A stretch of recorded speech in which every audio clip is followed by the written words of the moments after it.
دنیا میں بہت سے لوگ ایسے ہوتے ہیں جو سوتے جاگتے تمنا کرتے ہیں کہ انہیں کہیں سے ڈھیروں دولت مل جائے اور پھر اس دولت کے بلبوتے پر ملنے والی طاقت کو وہ جائز یا ناجائز کسی بھی طریقے سے استعمال کر سکیں۔ انہیں یقین سا ہوتا ہے کہ یہ سونے کے سکے ہی ہیں جن سے وہ دنیا کی تمام خوشیاں خرید سکتے ہیں، لیکن ان لوگوں کا یہ خیال درست نہیں ہے۔ جو لوگ کوئی خزانہ ڈھونڈ نہیں پاتے وہ شاید ان لوگوں سے زیادہ خوش قسمت ہوتے ہیں جنہیں کوئی خزانہ مل جاتا ہے۔ آج کی کہانی ایک ایسے ہی خزانے کی کہانی ہے جو مختلف خوش قسمت یا پھر بد قسمت لوگوں کے ہاتھوں سے ہوتا ہوا ہمیشہ کے لیے کھو گیا۔ بہت عرصے کی بات ہے کہ ایک پہاڑی کے اوپر بنے ہوئے قلعے میں ایک بادشاہ رہتا تھا۔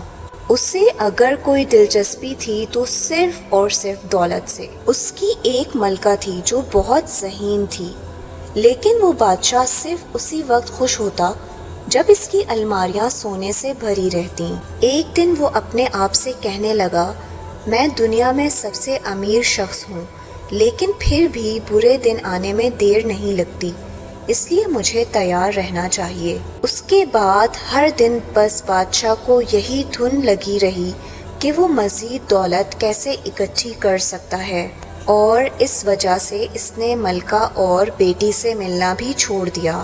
پھر موسم بہار میں ایک دن اس کا ایک ملازم بھاگا ہوا اس کے پاس آیا۔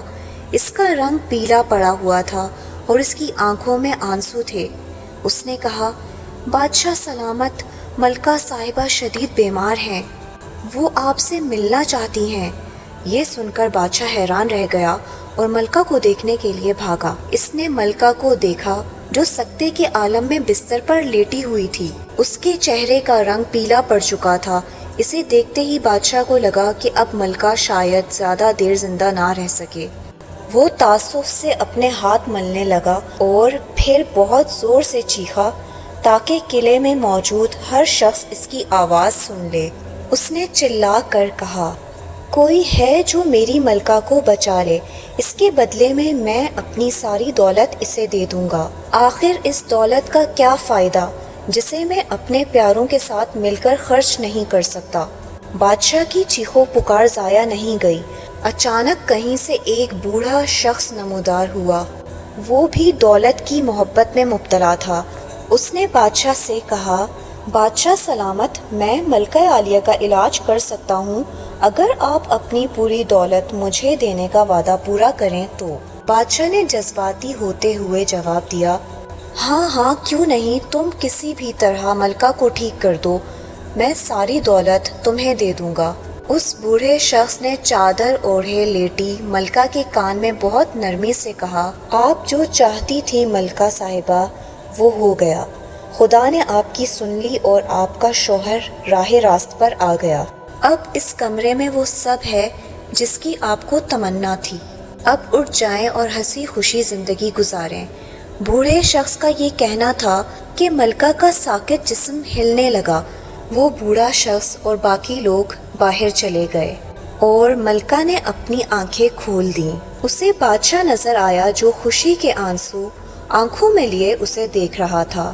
وہ فرتے جذبات سے بولا، میں ایک بے وقوف انسان تھا، اب ہم دنیاوی طور پر غریب ضرور ہو جائیں گے، لیکن وہ چیزیں جن سے انسان کو اصل خوشی نصیب ہوتی ہے ضرور حاصل کر لیں گے۔ میں سمجھتا تھا کہ شاید دولت ہی دنیا میں سب سے اہم چیز ہے، لیکن اب مجھے اندازہ ہوا کہ اصل میں وقت خدا کی دی ہوئی سب سے قیمتی شے ہے جسے کھونا نہیں چاہیے۔ اب یہ بادشاہ اور ملکہ ہماری اس کہانی سے نکل جاتے ہیں کیونکہ ہماری اصل کہانی خزانے کے متعلق ہے۔ دیکھیں اس کا کیا بنتا ہے۔ بوڑھے شخص نے تمام سونا، چاندی اور ہیرے موتی بڑے بڑے صندوقوں میں بھروا دیے اور انہیں 7 بگیوں میں لدوا دیا۔ وہ چاہتا تو قلعہ بھی بادشاہ سے ہتھیا لیتا، لیکن اسے قلعے سے نہیں، ہیرے موتیوں سے دلچسپی تھی۔ اس نے کچھ محافظوں کو بگیوں کی حفاظت کے لیے رکھ لیا اور پھر اپنے ملک روانہ ہو گیا۔ وہ بوڑھا شخص دولت سے بہت محبت کرتا تھا۔ وہ اپنے ملک سے دولت کی محبت میں اپنائے گئے اوچھے ہتھ کنڈوں کی وجہ سے نکالا گیا تھا۔ وہ چاہتا تھا کہ دولت ملنے کے بعد ہر کوئی اس کی عزت کرے۔ اصل میں اس کی خواہش تھی کہ اس کی دولت دیکھ کر لوگ اس سے مرعوب ہوں، اور جن لوگوں نے اس کے کرتوتوں کی وجہ سے کبھی اس کی عزت نہیں کی، وہ دولت کی وجہ سے اس کی عزت کریں۔ لیکن جیسے جیسے وہ آگے بڑھتا گیا، اس کے ذہن میں یہ خوف بھی جڑ پکڑنے لگا کہ یہ نہ ہو کہ اس کے اپنے ہی لوگ اس کو قتل کر کے اس کا مال چوری کر لیں۔ یہ وہ لمحہ تھا جب بوڑھے شخص کو پہلی بار اندازہ ہوا کہ اس کی اپنی جان مال و زر سے زیادہ قیمتی ہے۔ اس نے اپنے آپ سے کہا، مجھے یہ خطرہ مول نہیں لینا چاہیے، اور جتنی جلدی ہو سکے مجھے اس خزانے سے جان چھڑا لینی چاہیے، تبھی میں آزادی سے بغیر کسی خوف و خطر کی زندگی گزار سکتا ہوں۔ میں کئی دنوں سے صرف اس لیے نہیں سو سکا کہ کہیں میرا کوئی محافظ ہی میرا سونا نہ چرا لے۔ جب خزانہ نہیں ہوگا تو میں رات میں پرسکون نیند سو سکوں گا، لیکن جب کوئی اتنے بڑے خزانے سے چھٹکارا حاصل کرنا چاہے تو یہ کام بھی آسان کام نہیں ہے۔ پہلے پہل بوڑھے شخص نے سونے کے سکے غریبوں میں بانٹنا شروع کیے، لیکن پھر اسے محسوس ہوا کہ لوگ سونے کے سکے لے کر اپنے گھر جا کر سکون کی زندگی گزارنے کے بجائے متواتر اس کا پیچھا کرتے رہتے ہیں تاکہ انہیں اور زیادہ دولت مل سکے۔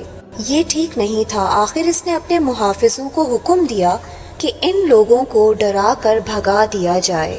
پھر بوڑھے شخص نے خزانے کو دفن کرنے کا سوچا۔ ہر رات جب محافظ لمبی تان کر سو جاتے، وہ ایک پھاوڑا لیتا اور راستے کے ارد گرد سونے کے سکوں کو گڑھے کھود کر دبا دیتا، لیکن اسے جلدی ہی اندازہ ہو گیا کہ خزانے سے اس طرح چھٹکارا پانے میں اسے سالوں لگ جائیں گے، اسے کوئی اور راستہ ڈھونڈنا پڑے گا۔ اسی وقت جب بوڑھا شخص خزانے کی ذمہ داری سے مرا جا رہا تھا اور اسے یوں محسوس ہو رہا تھا جیسے خزانے کا سارا بوجھ اس کے کندھوں پر رکھا ہوا ہے، ڈاکوؤں کا ایک گروہ قریبی جنگل میں وارداتیں کر رہا تھا۔ جب ان کی نظر اس چھوٹے قافلے پر پڑی اور انہوں نے دیکھا کہ محافظ بھی ساتھ ہیں، تو وہ سمجھ گئے کہ یہ کسی قیمتی خزانے کی حفاظت پر مامور ہیں۔ اگلی رات گہرے اندھیرے میں انہوں نے حملہ کر دیا۔ جنگ بہت مختصر لیکن خونی تھی۔ کچھ ہی دیر میں تمام محافظ گھائل ہو گئے۔ یہ کسی معجزے سے کم نہیں تھا کہ ان میں سے کوئی بھی مرا نہیں۔ بوڑھا شخص موقع کی نزاکت پا کر فرار ہو کر قریبی پہاڑ کی چوٹی پر پہنچ گیا، جہاں اس نے زندگی کے باقی دن گزارے۔ وہ خوش تھا کہ اب وہ آزاد ہے اور کسی بھی خزانے کی ذمہ داری اس کے سر پر نہیں ہے۔ ادھر ڈاکو ساتوں بھگیوں کو ہانک کر ان راستوں سے جنگل کے بیچ میں لے گئے جن راستوں کو ان کے علاوہ کوئی نہیں جانتا تھا۔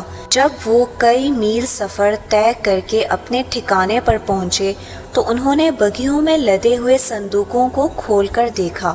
تب پہلی بار انہیں اندازہ ہوا کہ کتنا بڑا خزانہ ان کے ہاتھ لگا ہے۔ جیسے ہی انہیں خزانے کا راز معلوم ہوا، ان کے درمیان جھگڑے کا آغاز ہو گیا۔ ڈاکوؤں کا سردار اونچی آواز میں بولا، ان 7 بگیوں میں سے 5 پر میرا حق ہے۔ میں تمہارا سردار ہوں، اس لیے میرا حصہ سب سے زیادہ بنتا ہے۔ دوسرے ڈاکو چلا کر بولے، تمہارا حق ہرگز اتنا نہیں بنتا۔ ہم سب نے برابر خطرہ مول لیا ہے، ہم سب خزانے کو برابر ہی بانٹیں گے۔ کچھ ہی دیر میں یہ بحث تلخی میں اور پھر لاتوں اور گھونسوں میں تبدیل ہو گئی۔ پھر ان گھونسوں کی جگہ تلواروں نے لے لی۔ جب دن طلوع ہوا تو کوئی ڈاکو زندہ نہیں بچا تھا۔ سال گزرتے گئے، یہ خزانہ کھلے صندوقوں میں پڑے پڑے درختوں کے درمیان یوں ہی پڑا رہا۔ ڈاکوؤں کے جسموں کو جلدی ہی مٹی نگل گئی، اب ان کی ہڈیاں بھی گل گئی تھیں، لیکن سونے کے سکوں پر کبھی دھوپ پڑتی تو وہ بدستور چمکتے یا رات کو چاند کی چاندنی میں ان کا رنگ کھل اٹھتا۔ 100 سال بعد آخر یہ خزانہ دوبارہ دریافت ہوا۔ ہوا یوں کہ اس ملک کے بادشاہ نے پڑوسی ملک پر یلغار کی ٹھانی۔ اس کا خیال تھا کہ جنگیں ہمیشہ سمندروں میں جیتی اور ہاری جاتی ہیں، لہٰذا اس نے تہیہ کر لیا کہ وہ دنیا کی سب سے بڑی بحری فوج تیار کرے گا۔ اس نے حکم دیا کہ جنگل سے لکڑیاں کاٹ کر بحری جہاز بنائے جائیں۔ لکڑہارے ادھر ادھر کام میں مصروف ہو گئے اور برسوں سے کھڑے برگد کے درخت جہاز بنانے کے لیے کاٹے جانے لگے۔ آخر وہ اس جگہ تک پہنچ گئے جہاں خزانہ پڑا ہوا تھا۔ لکڑہارے ایماندار تھے، انہوں نے فوراً بادشاہ کو اطلاع کی۔ یہ بتانا ضروری نہیں کہ بادشاہ یہ خزانہ پا کر کتنا خوش ہوا، چونکہ یہ خزانہ شاہی جنگل سے برآمد ہوا تھا، لہٰذا اس نے فوراً اعلان کروایا کہ خزانہ شاہی تحویل میں لے لیا جائے۔ اس نے حکم دیا کہ فوراً خزانے کو چھکڑوں پر لادا جائے اور سمندر کے کنارے پہنچا دیا جائے، جہاں بادشاہ اس وقت مقیم تھا۔ کئی مہینوں تک لکڑہارے اپنا کام کرتے رہے اور پھر جہازوں کی تعمیر کا کام شروع ہوا۔